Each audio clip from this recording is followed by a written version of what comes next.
Hey everyone, Mr. Sujano here. Welcome to the best gaming, tech, emulation, and open source news channel on YouTube. Let's get started. Alright, we'll kick things off talking about something we talked about a few days ago, and that's Cyberpunk 2077 up and running on Android via Box 64 Droid. Anyways, here the phone in that video was a Red Magic 7S Pro. And it's interesting to see here that it's getting official recognition from Red Magic themselves. It's nice to see. Next up, we're talking about Nintendo, and today Nintendo had a direct and unveiled F-Zero 99. This game is being talked about quite a bit and looks like absolute chaos. I'll drop a link to the trailer in the description below and feel free to check it out. This game is free, provided you're paying for Nintendo Switch Online. Next up, we're talking about Tomb Raider 1, 2, and 3 Remastered, which was announced today.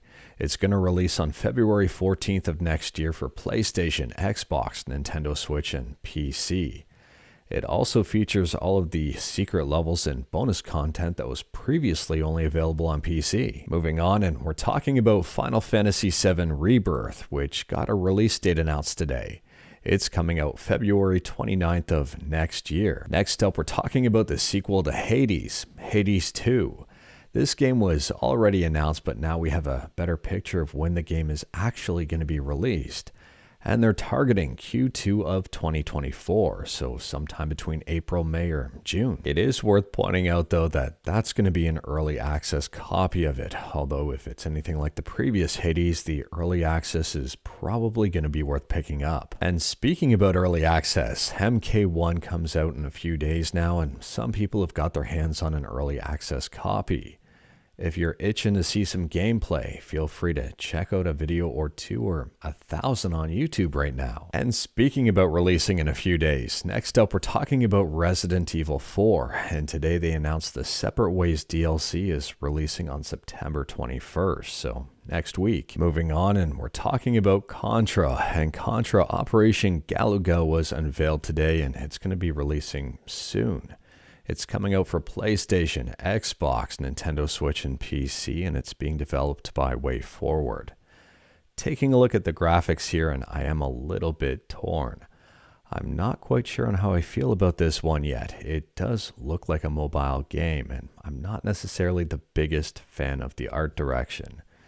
Maybe I'll have to see it a few more times, and maybe I'll end up liking it. Let me know your thoughts about this one in the comments below. And speaking about mobile games, it appears that someone has Ace Attorney Phoenix Wright for the DS running in DeSmuME on a PS Vita. I would argue the emulation isn't perfect, but at the same time, playing DS on Vita sounds pretty awesome. And speaking about awesome, next up we're talking about the Steam Deck. And if you're on the fence as to whether or not you should pick up a Steam Deck, my answer here is absolutely yes. I still use my Steam Deck to this day. I still use it quite a bit, almost daily.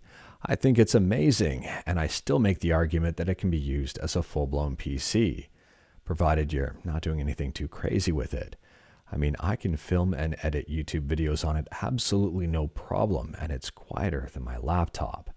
Anyways, here it's 20% off from September 14th to the 21st. Now, to be honest with you, I normally recommend picking up the cheapest Steam Deck, throwing in a nice micro SD card, and calling it a day. That's what I did, and I'm still happy with it. However, the discounts are a little bit unbalanced.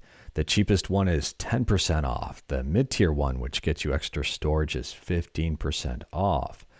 And the most expensive one is 20% off. So I guess it's really up to you. I mean, you could argue that the jump from 64 gigs to 256 gigs for $110 is worth it. And last up here, we're talking about Rust 2. And if you didn't know that game was in the works, it very well might be. So Gary Newman posted a very interesting blog talking about Unity and the brand new fee structure. And at the end of that, he says, "It's our fault. All of our faults. We sleepwalked into it. We had a ton of warnings. We should have been pressing the eject button when Unity IPO'd in 2020.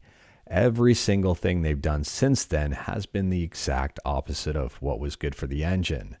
We had 10 years to make our own engine and never did. I'm sure a lot of game companies are feeling the same today. Let's not make the same mistake again. Rust 2 definitely won't be a Unity game, so Rust 2 confirmed. But anyways, that is all I've got for you in this one. Straight to the point, all stuff and no fluff. We talked about a bunch today. Let me know your thoughts about absolutely any of it in the comments below. If you liked this video, leave a like. If you didn't like this video, leave a like. Hit that subscribe button, check out my other videos. Don't tempt fate, save your state.